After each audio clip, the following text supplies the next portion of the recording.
Les amis, bonjour à tous, j'espère que vous allez bien. Bienvenue sur votre chaîne de News Gaming pour la vidéo de la récap, traditionnelle vidéo du dimanche. Les amis, installez-vous confortablement. Allez, on démarre tout de suite, c'est parti.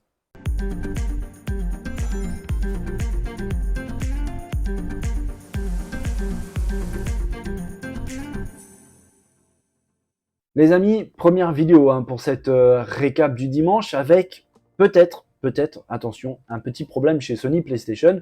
Vous savez que Call of Duty fait partie des plus gros jeux joués sur console PlayStation, 4 ou 5, si ce n'est le plus gros. C'est un jeu très important pour les fans, c'est un jeu très important pour la marque, pour PlayStation. Et il y a peut-être un petit souci au niveau de la prochaine sortie du futur Call of Duty sur console PlayStation parce que il est possible qu'il ne sorte pas du tout. Tout simplement parce qu'on parle beaucoup de ce probable achat de Activision Blizzard King par Xbox. Donc avec cette probable mise en exclusivité de Call of Duty pour les consoles du géant américain, mais on ne parle pas beaucoup, voire même pas du tout, du contrat qui lie PlayStation à Activision pour les sorties actuelles de Call of Duty. Parce que oui, il y a des contrats qui sont signés régulièrement pour pouvoir mettre les jeux Activision, que ce soit là pour les jeux Activision, mais c'est exactement pareil pour tous les éditeurs, sur telle ou telle machine. Et le problème, c'est que le contrat concernant Activision PlayStation se termine bientôt en 2024. Et le souci, c'est que dans ce contrat actuel, il n'y a pas la mention du portage du futur Call of Duty. Et ça, c'est un sérieux problème pour PlayStation, parce que oui, Call of Duty fait partie de ces jeux qui vendent le plus de consoles, ça fait partie des jeux les plus joués sur console PlayStation. Je vous l'avais dit au niveau de l'annonce de cette vidéo, que Jim Ryan, le président de PlayStation, avait dévoilé des chiffres assez impressionnants qui montraient vraiment l'importance de Call of Duty pour la communauté PlayStation, avec par exemple pas moins de 6 millions de joueurs qui jouent à Call of Duty 70% de leur temps de jeu. C'est absolument monstrueux, c'est colossal. Donc si le prochain Call of Duty Call of Duty de 2024, si le prochain ne sort pas sur PlayStation, ça va être un vrai gros problème pour PlayStation, surtout si en plus on pense que le rachat sera validé ou pas, le rachat d'Activision par Microsoft. Ça, c'est un vrai problème parce que Xbox avait proposé un contrat sur le portage de Call of Duty pendant une durée de 10 ans sur toutes les consoles PlayStation. Jim Ryan a refusé. Est-ce que en décidant ça, il ne s'est pas mis dans une sale situation suivant le développement du contrat d'Activision et PlayStation? Ça, je ne sais pas, mais en tout cas, c'était quelque chose qu'il fallait aborder parce qu'on le sait, Call of Duty fait partie de ces jeux majeurs, vraiment, surtout dans l'univers PlayStation. Et là, c'est véritablement un petit problème qui commence à pointer le bout de son nez.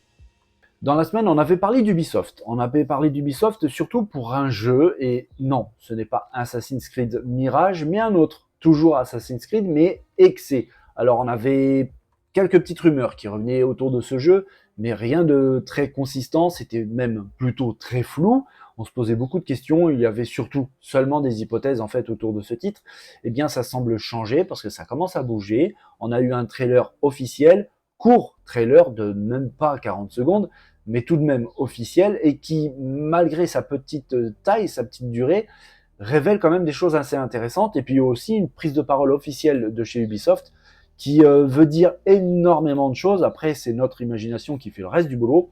On y voit donc ici le trailer plutôt lugubre, vraiment sombre, assez inquiétant de Assassin's Creed Exe, et avec une prise de parole d'Ubisoft qui explique tout simplement que cette nouvelle opus des Assassin's Creed va se dérouler dans l'Europe du XVIe siècle, dans la pire période de l'Europe au moment de la chasse aux sorcières. Et ça veut dire beaucoup de choses, et c'est vrai que quand on voit ce petit trailer de 30 secondes, on remarque, oui, on voit des éléments, on voit certains dessins, certaines choses qui véritablement font penser à cette période sombre de l'Europe avec la chasse aux sorcières. Donc maintenant, on peut imaginer beaucoup de choses. Est-ce que Ubisoft va revenir avec ce qui avait été fait sur Assassin's Creed Valhalla, c'est-à-dire le choix d'incarner un personnage masculin et féminin? Dans lequel cas, si on choisit un personnage féminin, est-ce qu'on aura en possession un personnage qui est une sorcière pour mener à bien des missions? Ça, je ne sais pas. Ou est-ce qu'on aura un personnage masculin, voire même féminin, pourquoi pas, mais on partira à la chasse aux sorcières? Ça, c'est possible aussi. tout ça, ce n'est que mon imagination à moi, ça n'engage que moi, mais c'est vrai que savoir que le jeu arrivera donc et qu'il se déroulera dans la période du XVIe siècle en Europe, et à savoir en plus que le mot excès, quand on le traduit, c'est un mot allemand, et quand on le traduit, ça veut dire sorcière. Donc là, aucun doute possible donc sur les mécaniques peut-être, mais en tout cas le contexte du jeu véritablement. Il n'y a plus qu'à attendre parce que le jeu apparemment devrait arriver, si tout se passe bien, on est chez Ubisoft, il ne faut pas l'oublier, courant 2024. Pour ce retour en arrière de la récap, je ne pouvais pas faire autrement, j'étais obligé de choisir deux news parce que ce jour-ci, il y avait eu deux news assez intéressantes et importantes qui avaient popé en même temps. Donc faire le choix de l'une ou l'autre, c'était pas possible, j'étais obligé de traiter les deux. Donc là, pour cette news, vous avez deux pour le prix d'un, on va dire ça comme ça. On vient tout juste de parler de Assassin's Creed XE, eh bien ça n'a pas loupé la fameuse coïncidence, vous le savez maintenant les amis. Dès le lendemain, on a eu des news concernant Assassin's Creed Red. Vous le savez, ce titre normalement va se dérouler au Japon et rien que ça, ça donne envie parce que imaginez un Assassin's Creed au Japon à la période féodale, donc on aura très probablement la possibilité d'incarner un samouraï, d'incarner un ninja. Franchement les amis, ça fait vraiment du bien d'apprendre ça. En plus de ça, le jeu risque d'arriver un peu plus tôt que prévu, en tout cas de ce qu'on l'avait imaginé. Il risque de ne pas y avoir beaucoup de retard, tout simplement parce que il y a déjà eu des messages au sein d'Ubisoft qui sont apparus, avec des prises de contact avec les créateurs de contenu, donc streamers, youtubeurs, pour pouvoir faire plus tard du contenu sur Assassin's Creed Red. Quand on commence à arriver à ce stade-là, c'est que le développement se passe bien, ou en tout cas, ça veut dire qu'on ne prévoit pas de retard. Donc ça, c'est plutôt aussi une bonne nouvelle. On l'a vu avec Assassin's Creed XE, qu'apparemment, il n'y a pas de retard. Si c'est le cas pour Red également, ça veut dire que les choses semblent s'améliorer chez Ubisoft. Franchement, c'est une bonne nouvelle, c'est tout le mal que je leur souhaite. Et ça commence à faire vraiment des petites news assez intéressantes autour de ces deux Assassin's Creed qui sont vraiment très attendus. On attend avec hâte et avec impatience la suite. L'autre news, je vous avais dit qu'il y en avait deux pour le prix d'une, est très intéressante également. Moi, en tout cas, elle me hype de fou, mais vraiment, tout simplement, parce que c'est l'un des opus les plus populaires, en tout cas les plus agréables et les meilleurs, tout simplement, de la série des Need for Speed. C'est Most Wanted. Vous vous en souvenez, ça commence à dater un petit peu. Le jeu était sorti sur, par exemple, Xbox 360, donc c'est franchement pas hier du tout. Eh bien, il semblerait très fortement qu'il y a un remake de Most Wanted qui est en préparation chez l'éditeur pour pouvoir arriver sur PS5 et sur Xbox Series. Ça fait vraiment très plaisir parce que, comme je le disais, c'est très probablement l'un des Need for Speed les plus appréciés des fans. Donc j'attends vraiment avec impatience.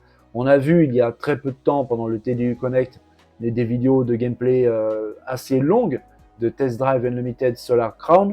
Je pense clairement que Most Wanted pourrait lui faire vraiment du mal. On verra vraiment ce qu'il en est, surtout au niveau de la date de sortie. Mais il y a des grosses rumeurs comme quoi il est prévu cette année 2023. Décidément, la fin de l'année 2023 va être rock'n'roll au niveau des sorties des jeux. Il y a d'énormes gros titres qui arrivent très bientôt. Ça commence même d'ailleurs dès le mois de septembre. Le mois d'octobre va être complètement infernal. Si en plus de ça, on a Most Wanted qui vient se greffer dessus, franchement, allez, pourquoi pas. On est en train de sortir, je pense, et en tout cas je l'espère, de cette grosse période de procès Xbox, FTC, Activision, PlayStation. Il y a plein d'acteurs dans tout ce bazar. On a vu que la FTC a été déboutée par le juge de San Francisco qui a en quelque sorte validé le rachat d'Activision Blizzard King par Xbox. Mais on va mettre tout ça de côté pour pouvoir venir... Qu'est-ce qui s'est passé ? Pour pouvoir venir discuter du concurrent direct de Xbox, PlayStation.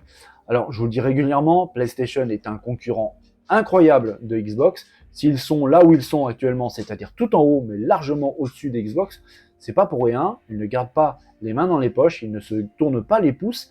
Et d'ailleurs, PlayStation vient de faire une grosse annonce et elle est très intéressante et elle montre pas mal de choses. En fait, il faut savoir que PlayStation vient tout juste de déclarer investir 2,1 milliards de dollars dans la recherche et développement pour le gaming, pour le jeu. Et c'est très intéressant parce que déjà 2 milliards de dollars, c'est absolument colossal. Alors c'est vrai que quand on compare à Xbox qui débourse 70 milliards de dollars pour Activision Blizzard King, ça fait pas beaucoup.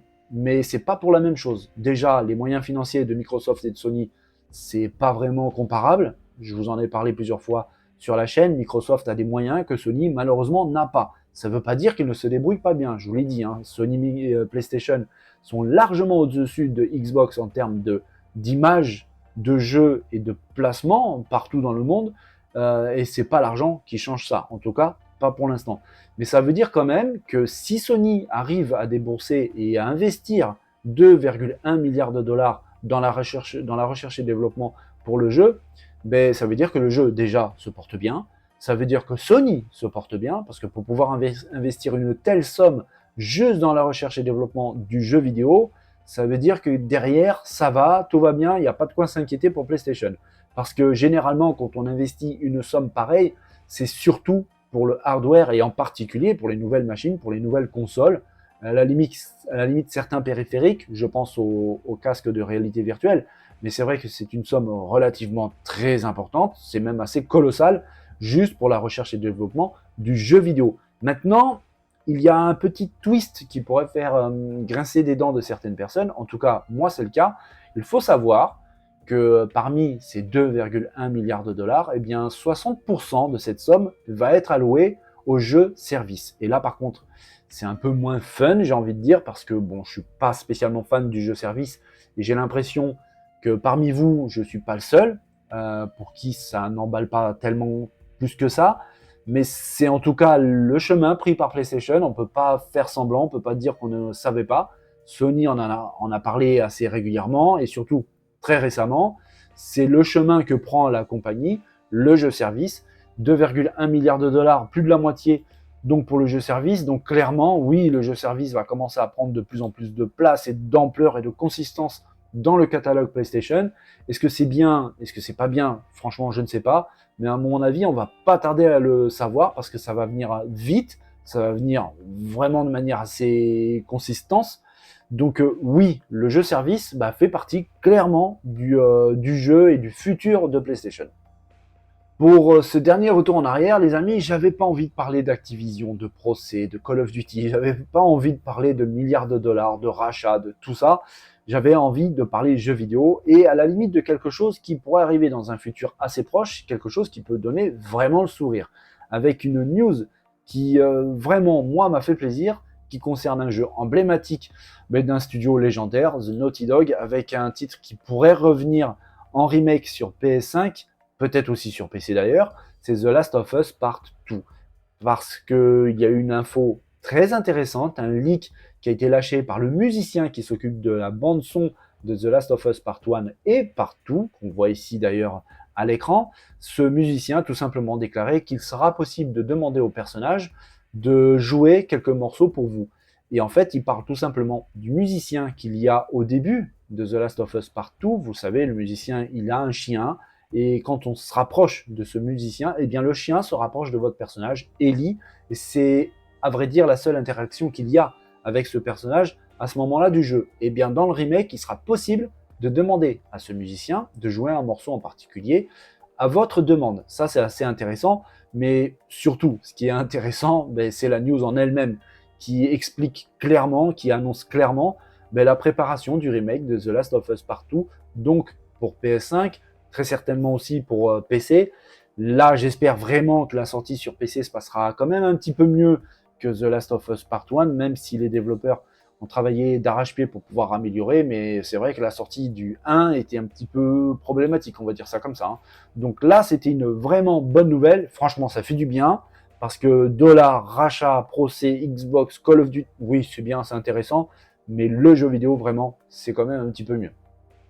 Voilà les amis, c'est tout ce que j'avais à vous dire pour aujourd'hui. C'est tout simplement ma vision à moi des meilleures news que j'avais traitées durant la semaine. Pour faire une petite récap pour le dimanche pour vous tous, je vous souhaite à tous un beau dimanche. Profitez bien des proches. Si vous êtes en vacances, profitez bien de vos vacances. Et puis je vous dis à très vite, à très bientôt pour une nouvelle vidéo. Cette fois-ci des News Gaming. Les amis, passez une bonne journée. Allez, bye bye.